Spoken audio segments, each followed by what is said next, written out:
Welcome back, everybody. My name is Eltimar, and we are going to be continuing our Let's Play of Pillars of Eternity, the Triple Crown As you run. wish. Where we left off last time, we finished talking to Galloway, and we're now going to talk to Hylea. So this shrine sits before a bright constellation, its stars forming the oval shape of an egg. A pair of wings sprout from the egg, stretching out to either side. We're going to go step before it. Uh, I don't actually have her book, and I couldn't find it, but I do remember what her phrase is. It's live every note of life's song. Your words seem to ring in the air, your voice rendered melodic and lilting by some unseen art.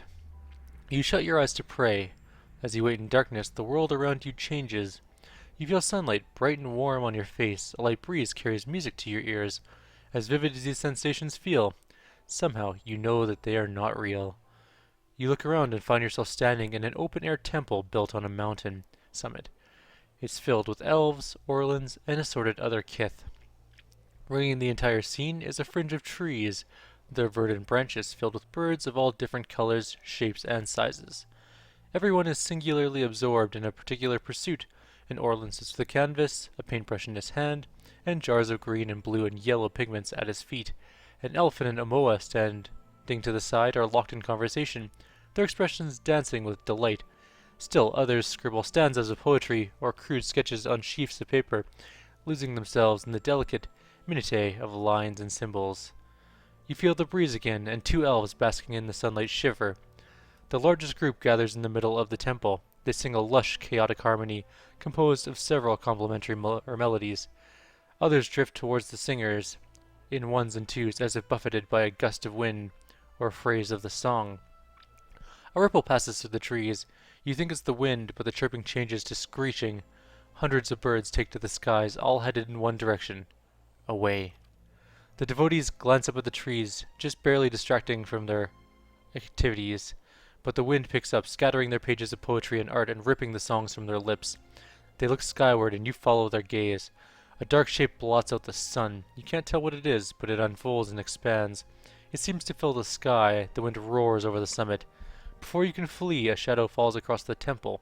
It begins as a stain in the corner and spreads, blotting out the flagstones. It reaches the nearest kith, a black-furred Orlin. The darkness swallows her, leaving only a puff of smoke in her place. The two elves you saw earlier, man and woman, flee. You get a brief image of them huddled in the shadow of the mountain. They seem to see you too, and they reach out, calling silently after you. The others, however, seem frozen. As the shadow advances, they likewise vanish one by one. The driving gale scatters their ashes and the charred remains of the creations. You look up again at the source of the shadow, but the eclipsed sun forms a blinding corona around the thing. You cannot make out any details. You can, however, feel heat. Restore my temple. You look down and find yourself standing next to Hylea's shrine in Tir Evron. Your pulse still races, and your skin is damp with sweat from your strange encounter. So that is her quest for us. Berath? I don't know if I have his book. Pretty sure I do. Let's find out. God of Cold, that's not him. That's Whale. I hate sneezing. I think it's the most useless of our evolutionary abilities. Sneezing is stupid. That's not his book. That's Magrin. Let's find it. Berath must have a book somewhere.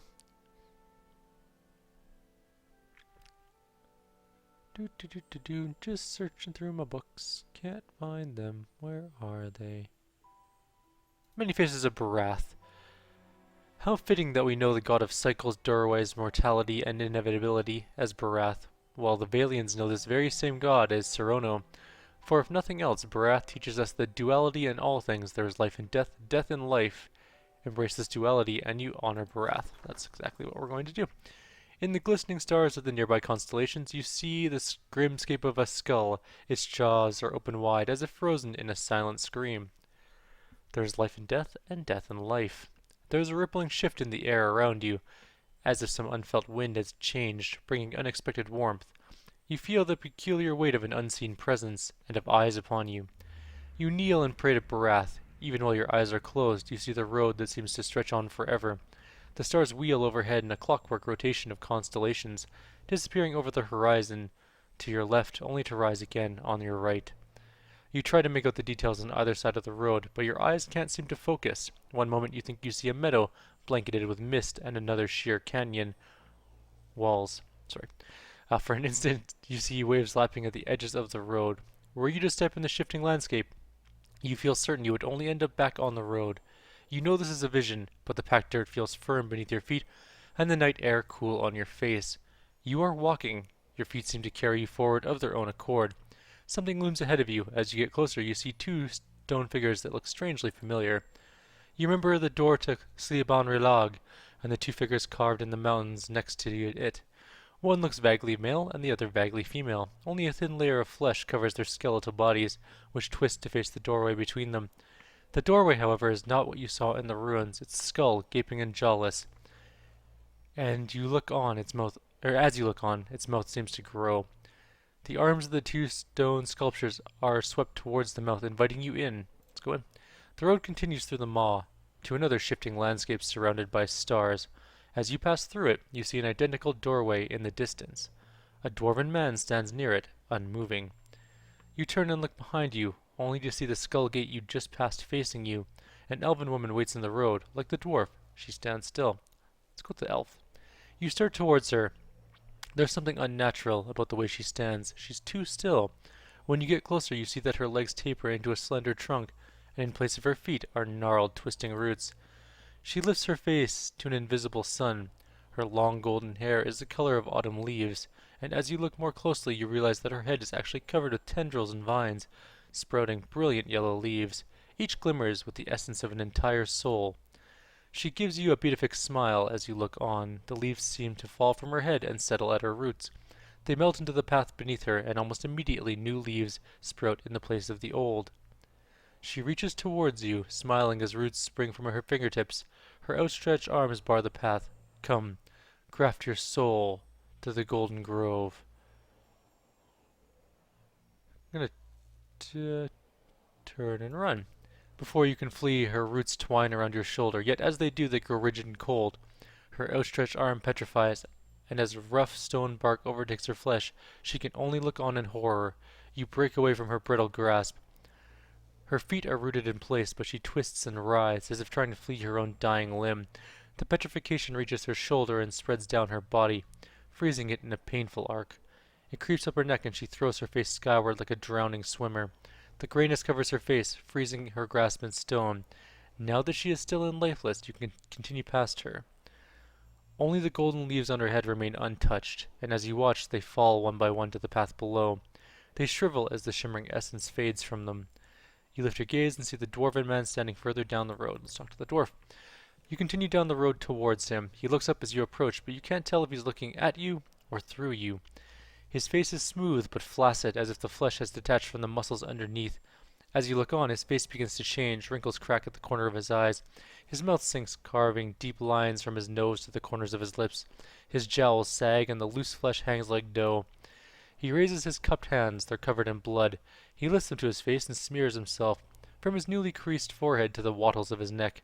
As he massages the dark, sticky fluid into his skin, the flesh wrinkles disappear. The hanging folds recede, and his flesh tightens as if re-adhering to his skull. He lifts his head, and this time you know he's looking at you.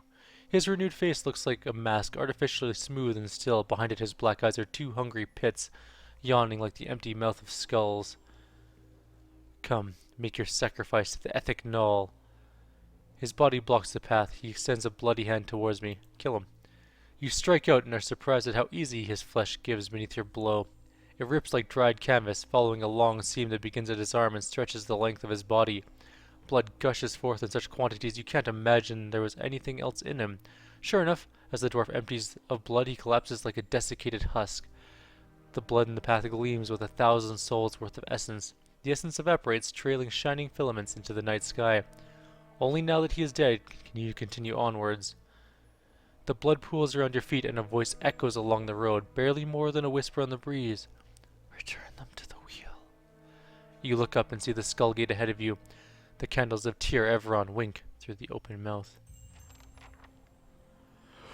He wants us to kill people who are not exactly commensurate with the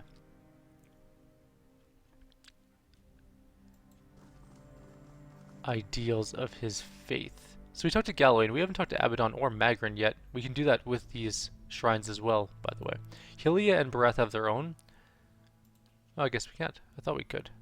Maybe we're not of that alignment. Rymrgand, Skane, and Andra are the last ones. So Ocean. I guess we're doing Rymrgand. In the nearby constellation, you can make out the shape of a strange horned beast. From time to time, you think you get a faint chill emanating from the shrine itself. Rymrgand. He is the cold one.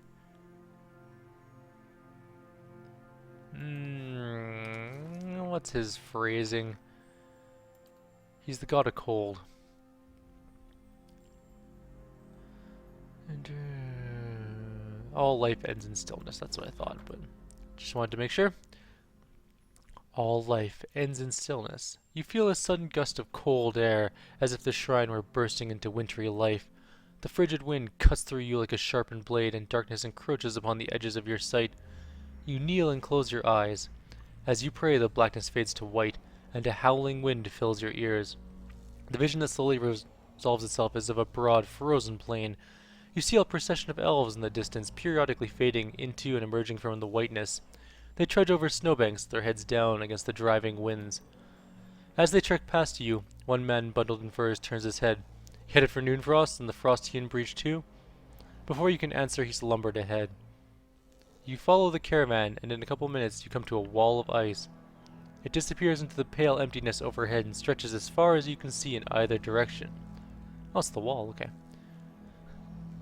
I guess the wildlings are on the other side, probably? The elves stop in front of the mirror-smooth section that's framed like a temple door. It seems somehow thinner than the rest of the wall. You can't see what's on the other side, but a debilitating cold emanates from within. The elves pull pickaxes and shovels from their sealskin packs and begin hacking at the smooth ice, their implements flying through the air in swift, shining arcs. Though they throw their bodies into their labor, none of them so much as scratches the polished ice, yet with each blow something bellows in the distance. The elves hack away, seemingly oblivious to the furious lowing and the tremors under your feet. The snow has risen to your knees. Your legs feel frozen to death. Or feel frozen in the drifts, sorry. Let's wait. You watch as the elves continue their work at the ice. They pay no heed to the rumbling roar of the numbing wind. Their movements, however, gradually slow. They labor at the ice with arduous sluggish movements, until they finally freeze in place. Some mid-swing, and others preparing for the next blow. You touch the elf nearest to you, and he crumbles into a mound of snow. A final gale blows past, scattering the remains of the elves in a chaotic flurry. You notice a single spiderweb crack in the smooth barrier. It's the only thing that mars the perfect surface of the ice. Whatever's on the other side of the strange doorway, you feel it tugging at you. Only when you look back and see the parallel gashes trailing behind your legs in the snow do you realize how strong its pull is. My end comes to all things in time. Seal the frost-hewn breach, and instruct the pilgrims in the patience of Rymrgand. A deep whisper carries from the crack. It is as quiet as it shakes the ground beneath your feet. Plug the hole with my finger. You stick your finger in the hole and feel a stinging cold. You yank your hand back, but the finger snaps off and remains wedged in the crack. A hoary rime instantly grows over the smooth surface of the frozen doorway, fusing it with the rest of the wall. A crystal of ice grows from your frozen stub, and as you examine it, the vision around you fades, and your finger rises from the stump. But a shard of unmelting ice remains in your palm. That's how you seal breaches. You just put your finger in it. It helps out, you know. If there's anything you can do to close a freezing breach, jam your finger in. I'm sure that's what they do up north on the oil rigs and stuff like that. That'd be stupid. Don't do that.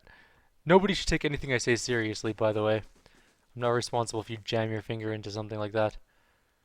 The Golden Grove we need to take down.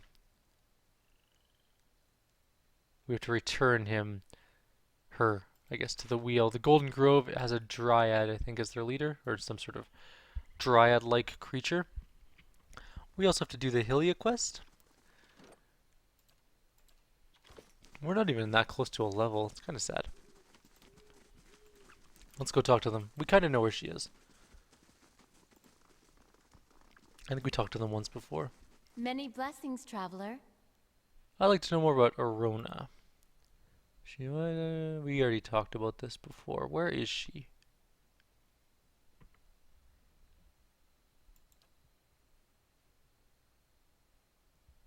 Who leads your order? Let's start that. Elmshore. Okay. We already did that discussion earlier. If you really want to know what was said and have me read it out to you guys, it's on one of the previous videos. I'm sure you guys have actually watched it by now. Let's go start with that quest. Might as well get one of them out of the way. Elmshore, and then we have to deal with the dwarves. And the dwarves are...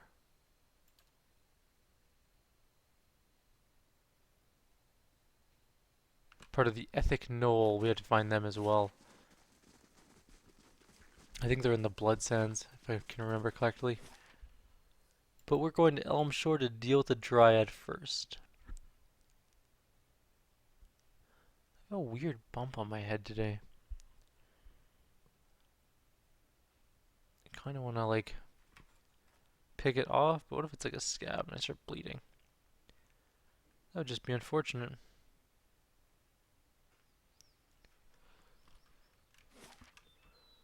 If I were this person, where would I be? I actually don't remember where she is. It's been a long time since I've done the actual end of this game. Like the god part. Antelopes, okay. I was like, what are those?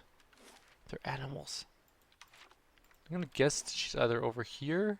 She's definitely not in the cave. That's where the, that's where our good friend, the ogre druid was. I'm hoping we get to fight her. Boars can be nasty.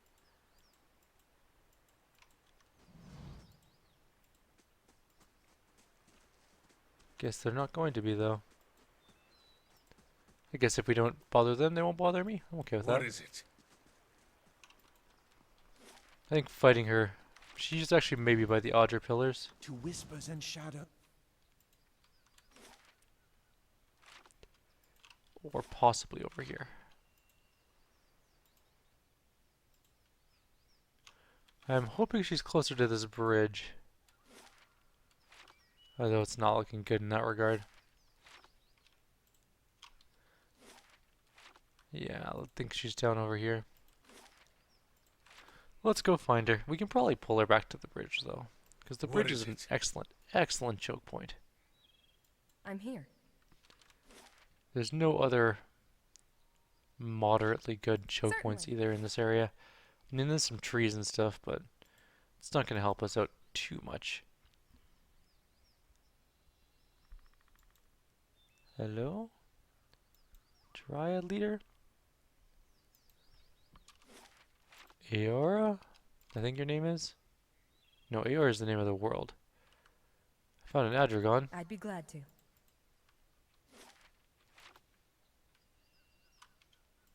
Some beetles and more Adragon. And an Earthblight, apparently.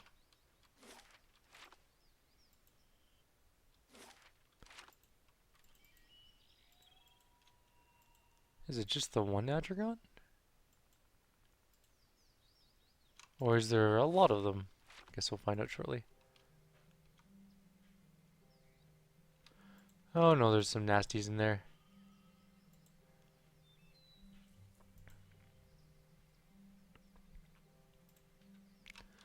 But there is not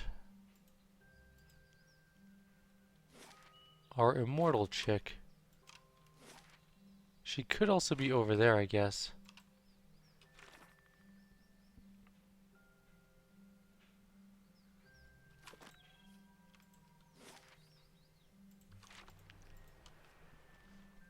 We will find her and kill her. She has to be returned to the wheel. She has lived for too long. Apparently. Although, to be fair, if I could prolong my life indefinitely, I probably would. The only thing I would want is the ability to die if I wanted to. Like, I don't want to have absolute immortality. Because what if you actually get really bored of living and you just want to die?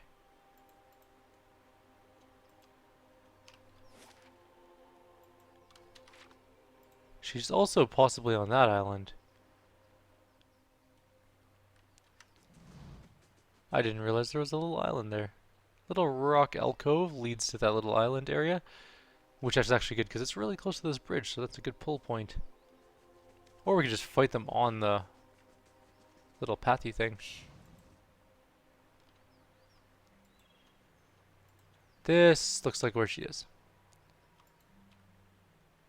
Oh, damn. We're seen. Oh no, Bear, why did you come?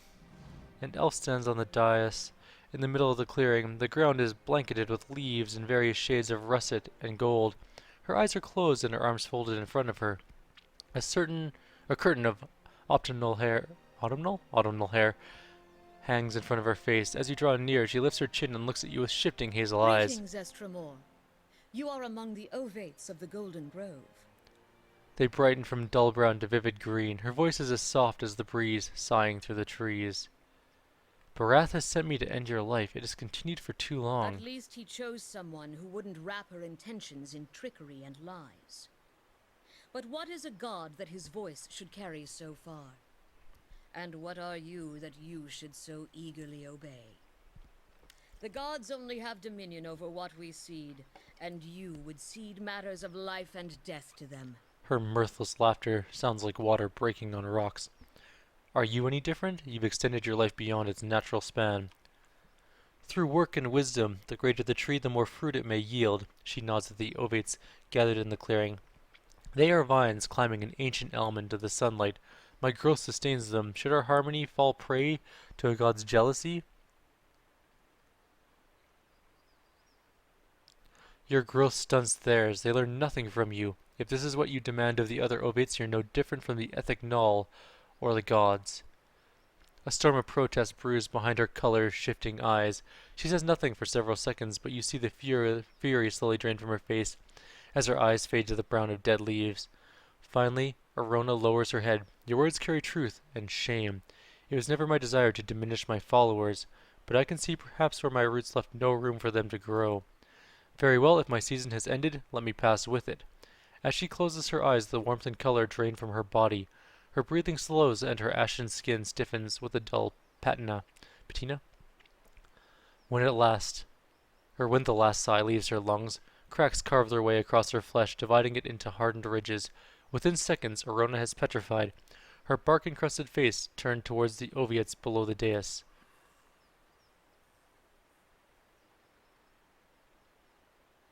I think it's actually dais. Alright. Well, I'm here. that was a bloodless battle. The Ethic Knoll will not be as easy. I actually don't know where they are. But I think they're in the Blood Sands, I'm pretty sure. We might as well head there. Did we get some experience for that? A whole 150 experience. Woo! So good, guys. 150 experience.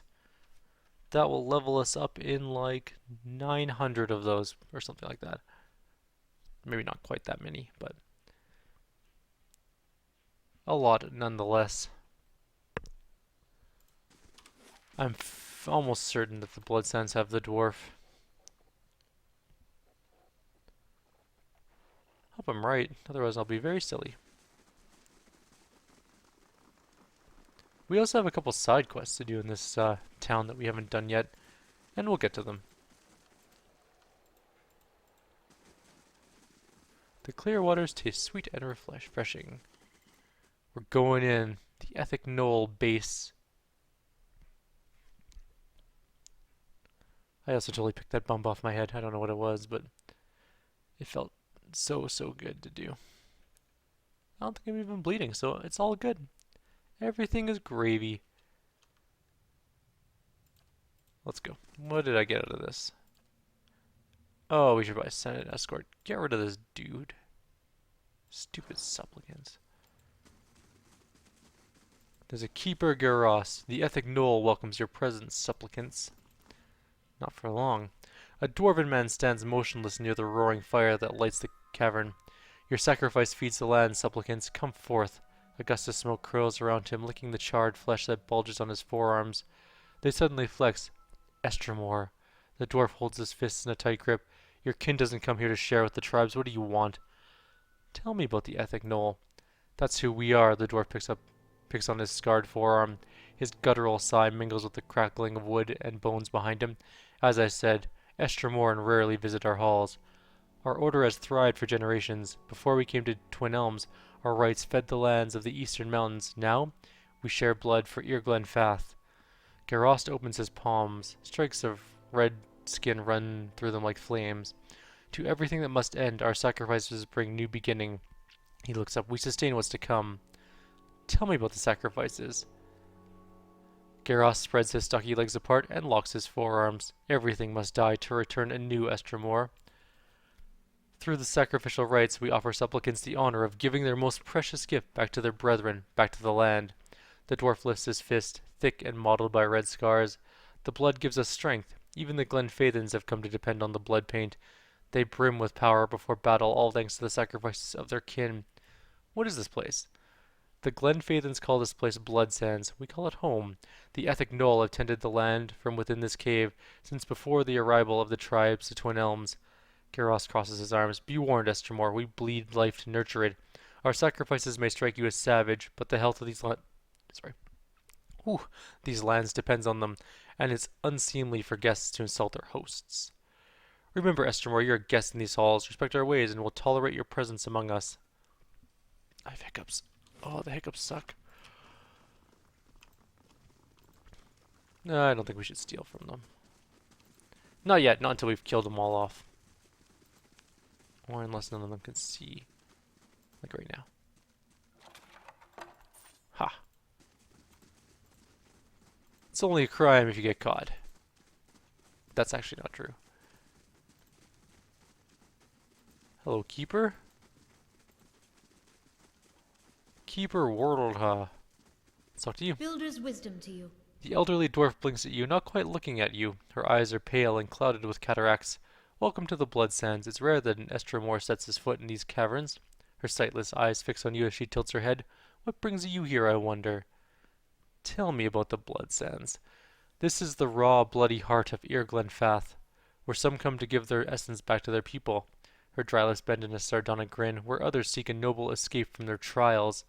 The legacy of the builders to the tribes was not merely Adra and stone, but a sense of community, and it is here that the Glenfathans come to sacrifice what is most precious, even their own lives, to preserve it. Something more? What do you do here? I sell and maintain certain goods for the preservation of our order, and I perform some of our ritual sacrifices. What do you have for sale? Let's start with that. Alright.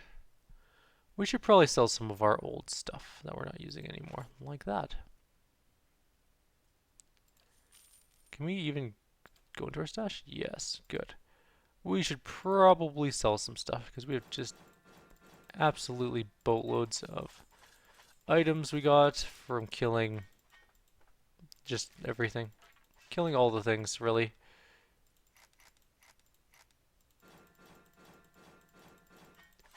Good lord. Alright. We're going to make tons of bank on this. We're already up to 40,000 just on weapons alone. We'll save one of these grimoires just in case we need spells from it. Same thing with the next group. Each grimoire type has the same spells. Alright. That looks about right. Now we're at 121,000. That boosted us up quite a bit. We'll do the same for armor.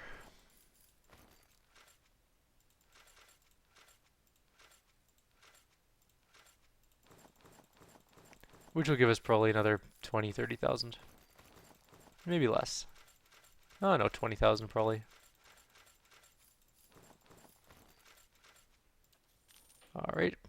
We're gonna just sell the normal items because they're worthless. Well, that's not true. They're worth 10 each. They look cool, some of them anyways. Why are there so many of them? Oh my god. Alright. Trade. Done. I think that's it. Do we have anything in our inventory we need to sell? Probably. Although maybe not. No. These traps are going to come in super duper useful later on. We're going to use them to help take out a dragon, probably. And now we're at 142,000 as well. We should probably buy some potions. So there's flasks of war paint, which are actually really good.